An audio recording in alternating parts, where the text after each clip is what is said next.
ನಮಸ್ಕಾರ. ನರಸಿಂಹ ಹೋಮ ಮಾಡಿ ಆಗಲೇ 1 ವಾರ ಆಯಿತು.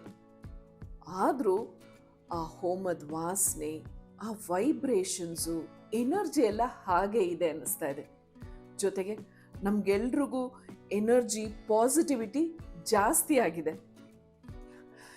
ಈ ಪೂಜೆ ವ್ಲಾಗ್ ನೋಡಿ ನಿಮ್ಗೆಲ್ರಿಗೂ ಖುಷಿಯಾಗಿದೆ ಅನ್ನೋದು ನನಗೆ ತುಂಬ ಸಂತೋಷ ಆಗಿದೆ. ಸೊ ಇವತ್ತಿನ ವ್ಲಾಗ್ ಶುರು ಮಾಡೋಣ. ಅಫ್ಕೋರ್ಸ್ ಅಡುಗೆ ಮನೇಲಿ ಇದ್ದೀನಿ ಅಂದಮೇಲೆ ಇವತ್ತಿನ ವ್ಲಾಗ್ ವಿಷಯ ಏನು ಅಂತ ನಿಮಗೆ ಗೊತ್ತೇ ಆಗಿರುತ್ತೆ.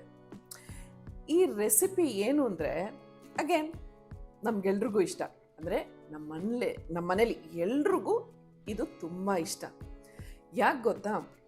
ಇದು ಒಂದು ಸೂಪರ್ ಟೇಸ್ಟಿ, ತುಂಬ ರುಚಿಯಾಗಿರುತ್ತೆ. ಜೊತೆಗೆ ತುಂಬ ಈಸಿ ಮಾಡೋದಕ್ಕೆ, ಆಮೇಲೆ ತುಂಬ ಬೇಗನೂ ಮಾಡ್ಬೋದು. ಎಲ್ಲದಕ್ಕಿಂತ ಹೆಚ್ಚಾಗಿ ಇದು ನನಗೆ ತುಂಬ ಇಷ್ಟ. ಯಾತು ಗೊತ್ತಾ?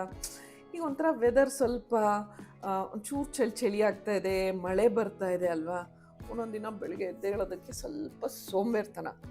ಅಂಥ ಟೈಮಲ್ಲಿ ಯಾವತ್ತಾದ್ರೂ ಲೇಟಾಗಿ ಎದ್ದೇಳ್ತೀನಲ್ಲ, ಏನು ಮಾಡೋದು, ತರಕಾರಿ ಏನು ಬೈ ಚಾನ್ಸ್ ರೆಡಿ ಇಲ್ಲ ಅಂತಂದರೆ, ಅದೇ ಈ ಮೀಲ್ ಪ್ರೆಪ್ ಮಾಡ್ಕೊಂಡಿಲ್ಲ ಅಥವಾ ಮಾಡ್ಕೊಂಡಿದ್ದು ಖಾಲಿ ಆಗೋಯ್ತು ಅಂತೆಲ್ಲ ಅಂದರೆ, ಈ ರೆಸಿಪಿ ಮಾಡಿಬಿಟ್ರೆ ಬೇಗನೂ ಆಗುತ್ತೆ. ಗೋರ್ದನ್ ಲಂಚ್ ಬ್ಯಾಗು, ಸುಬಿಕುಟಿಗೆ ಲಂಚು ಎಲ್ಲನೂ ಫಾಸ್ಟಾಗಿ ರೆಡಿ ಮಾಡಿಬಿಡ್ಬೋದು. ಆಮೇಲೆ ಆ್ಯಸ್ ಯೂಶ್ವಲ್ ಮನೇಲಿ ಮಾಡಿದ ಅಡುಗೆ ಯಾವಾಗಲೂ ಹೆಲ್ತಿ ಅಲ್ವಾ? ಹೊರಗಡೆ ಏನೋ ತಿನ್ನೋದಕ್ಕಿಂತ ಮನೆಯಲ್ಲಿ ಬೇಗ ಹೆಲ್ತಿಯಾಗಿ ಕ್ಲೀನಾಗಿ ಮಾಡೋದು ಯಾವತ್ತೂ ಬೆಟರ್.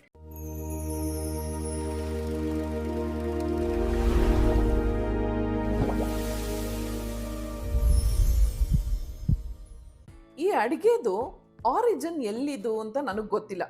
ಇವಾಗ ಸಾಮಾನ್ಯವಾಗಿ ಇದು ಉತ್ತರ ಕರ್ನಾಟಕದ ಅಡುಗೆ, ಅಥವಾ ಇದು ಮಲೆನಾಡು ಕಡೆ ಅಡುಗೆ, ಇಲ್ಲ ಇದು ಕೋಸ್ಟಲ್ ಏರಿಯಾ ಅಡುಗೆ ಅಂತೆಲ್ಲ ಹೇಳ್ತೀವಲ್ಲ. ಹಾಗೆಯೇ ಈ ರೆಸಿಪಿ ಆರಿಜಿನ್ ಎಲ್ಲಿ ಅಂತ ನನಗೆ ಗೊತ್ತಿಲ್ಲ. ಬೈ ಚಾನ್ಸ್ ನಿಮ್ಗಳಿಗೆ ಗೊತ್ತಿದ್ರೆ ನನಗೆ ತಿಳಿಸಿ. ಈ ಅಡುಗೆ ಬಂದು ಈರುಳ್ಳಿ ಸಾರು. ಇದಕ್ಕೆ ಬೇಕಾಗುವಂಥ ಪದಾರ್ಥಗಳು ನೋಡಿ.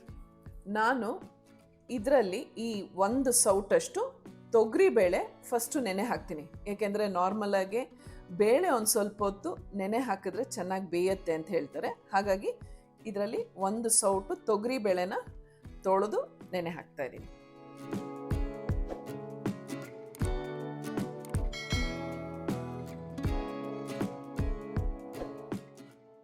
ಬೇಳೆ ನೆನೆಸಿದ್ದಾಯಿತು.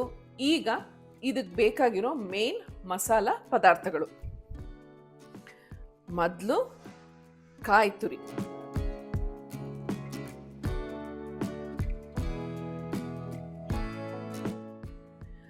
ಆಮೇಲೆ ಒಂದು ಚಿಕ್ಕ ಪೀಸು, ಒಂದು ಇಂಚಷ್ಟು ದಾಲ್ಚಿನಿ, ನೆಕ್ಸ್ಟು ಕೊತ್ತಂಬರಿ ಬೀಜ. Main and most important ingredient ಈರುಳ್ಳಿ. ಇದನ್ನು ತಿರುವಕ್ಕೆ ಹಾಕೊಳ್ಳೋದ್ರಿಂದ ಸ್ವಲ್ಪ ದಪ್ಪಕ್ಕೆ ಹೆಚ್ಚಾಕೊಂಡ್ರೂ ತೊಂದರೆ ಇಲ್ಲ. ಏನು, ಈರುಳ್ಳಿ ಬೆಲೆ ಗಗನಕ್ಕೆ ಹೋಗಿರುವಾಗ ಈಗ ಈರುಳ್ಳಿ ಸಾರು ಮಾಡೋದನ್ನು ತೋರಿಸ್ತಾ ಇದ್ದೀರಾ ಅಂತಿದ್ದೀರಾ? ಪರವಾಗಿಲ್ಲ, 3 ಈರುಳ್ಳಿ ತೊಗೊಂಡಿರೋದು. ಆಮೇಲೆ ಆರೋಗ್ಯಕ್ಕೆ ಒಳ್ಳೆಯದು, ಈ ವೆದರ್ಗೂ ಚೆನ್ನಾಗಿರುತ್ತೆ. ಸೊ ಅಡ್ಜಸ್ಟ್ ಮಾಡ್ಕೊಳ್ಳೋದು. ಈಗ ರುಚಿಗೆ ತಕ್ಕಷ್ಟು ಉಪ್ಪು, ಆಮೇಲೆ ಹುಣಸೆ ಹಣ್ಣು. ನೆಕ್ಸ್ಟ್ ಒಂದು ಮೆಣಸಿನ ಪುಡಿ. ಅಂದರೆ ಅಚ್ಕಾರದ ಪುಡಿ ಅಲ್ಲ, ಮೆಣಸಿನ ಪುಡಿ ಅಂದರೆ ಸಾರಿನ ಪುಡಿ. ನಾವು ರಸಮ್ ಎಲ್ಲ ಮಾಡ್ತೀವಲ್ಲ, ಸಾರಿನ ಪುಡಿ ಅದು ಒಂದು 2 ಸ್ಪೂನು. ಇದಕ್ಕೆ ಬೇರೆ ಒಣಮೆಣಸಿನ್ಕಾಯಿ ಆಗಲಿ ಹಸಿಮೆಣಸಿನ್ಕಾಯಿ ಖಾರಕ್ಕೆ ಹಾಕಲ್ಲ. ಖಾರ ಏನೇ ಇದ್ದರೂ ಈ ಮೆಣಸಿನ ಪುಡಿ ಹಾಕ್ತೀವಲ್ಲ ಅದರಿಂದನೇ ಬರಬೇಕು. ಸೊ ಹಾಗಾಗಿ ಒಂದು 2-3 ಸ್ಪೂನಷ್ಟು, ನಿಮಗೆ ಖಾರ ಎಷ್ಟು ಬೇಕೋ ಅಷ್ಟು ಮೆಣಸಿನ ಪುಡಿ ಹಾಕ್ಕೊಳ್ಳಿ.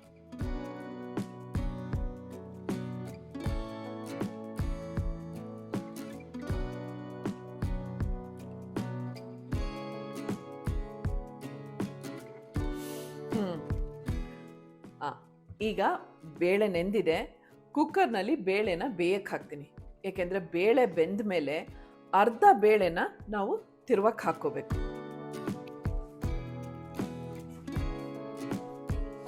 ಬೇಳೆ ಬೇಕಿಡ್ತಾ ಇದ್ದೀನಿ.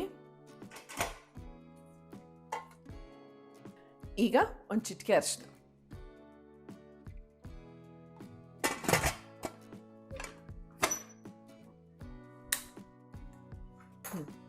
ಇದು 3ರಿಂದ 4 ವಿಸಿಲ್ ಕೂಗಬೇಕು.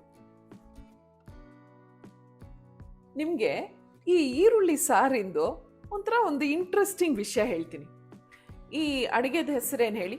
ಈರುಳ್ಳಿ ಸಾರು ಅಲ್ವಾ? ಆದರೆ ಇದಕ್ಕೆ ನಾವು ಹುಳಿಗೆ ತಿರುವು ಹಾಕ್ದಂಗೆ ಎಲ್ಲ ತಿರುವು ಹಾಕ್ತೀವಿ, ಅಂದರೆ ಮಸಾಲ ಐಟಮ್ಸ್ ಎಲ್ಲ ತಿರುವು ಹಾಕ್ತೀವಿ. ಆದರೂ ಹುಳಿಗೆ ತಿರುವು ಹಾಕುವಾಗ ಏನು ಮಾಡ್ತೀವಿ? ಎಲ್ಲ ಹುರ್ಕೋತೀವಿ ಅಲ್ವಾ? ಕೊತ್ತಂಬರಿ ಬೀಜ ಹುರ್ಕೋತೀವಿ, ಜೀರಿಗೆ, ಮೆಂತ್ಯ ಎಲ್ಲ, ಒಣಮೆಣಸಿನ್ಕಾಯಿ ಎಲ್ಲ ಹುರ್ಕೊಂಡು ಅದನ್ನು ತಿರುವುತ್ತೀವಿ. ಆದರೆ ಇಲ್ಲಿ ಗೊಜ್ಜಿಗೆ ಎಲ್ಲ ಹಸಿದು ತಿರುವೋ ಹಾಗೆ ಇದಕ್ಕೆ ತಿರುವ್ಕೋತೀವಿ.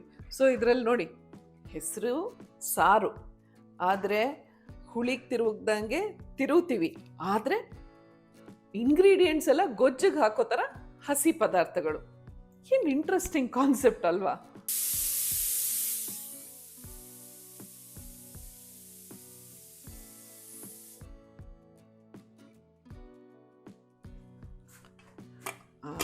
ಕುಕ್ಕರು ಕೂಲಾಗಿದೆ. ಈಗ ಬೆಂದಿರೋ ಬೇಳೆನ ಇದರಲ್ಲೊಂದು ಅರ್ಧ ತಿರುವೋದಕ್ಕೆ ಹಾಕೋತೀನಿ.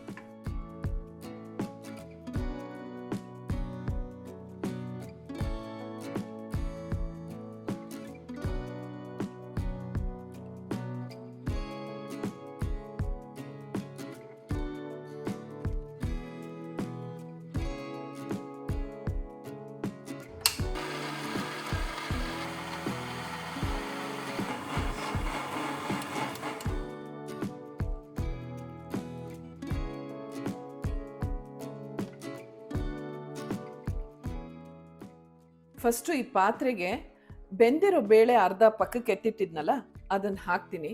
ಅದ್ರ ಜೊತೆಗೆ ತಿರುವಿರೋದನ್ನು ಹಾಕಿ ಚೆನ್ನಾಗಿ ಕುದ್ಮೇಲೆ ಲಾಸ್ಟಲ್ಲಿ ಒಂದು ಒಗ್ಗರಣೆ ಅಷ್ಟೇ, ಸಾಸಿವೆ ಕರಿಬೇವು ಒಗ್ಗರಣೆ.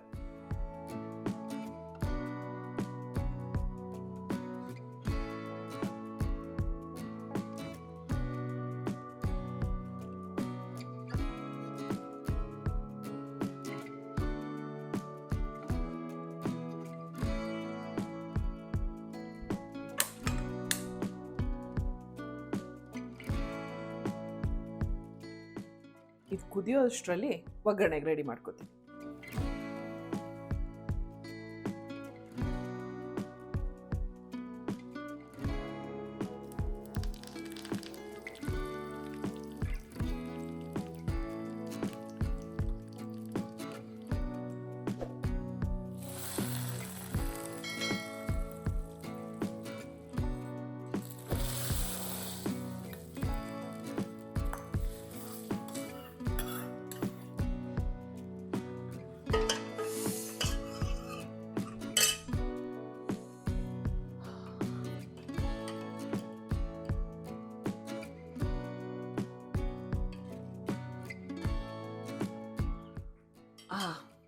ಈಗ ಇದಕ್ಕೆ ತುಪ್ಪನೋ ಅಥವಾ ಒಂದು ಮಿಳ್ಳೆ ಎಣ್ಣೆ ಹಾಕ್ಕೊಂಡು ಬ್ಯಾಟಿಂಗ್ ಮಾಡಿದ್ರೆ ಸೂಪರಾಗಿರುತ್ತೆ.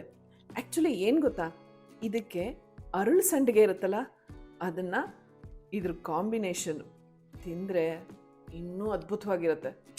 ಆದರೆ ಏನು ಮಾಡೋದು, ಇವತ್ತು ಮನೆಯಲ್ಲಿ ಅರಳು ಸಂಡಿಗೆ ಇಲ್ಲ, ಅದಕ್ಕೆ ಚಿಪ್ಸ್ ಜೊತೆ ಮ್ಯಾನೇಜ್ ಮಾಡಬೇಕಾಗಿದೆ. ಸರಿ, ಗಮ್ಮಂತ ಇದೆ.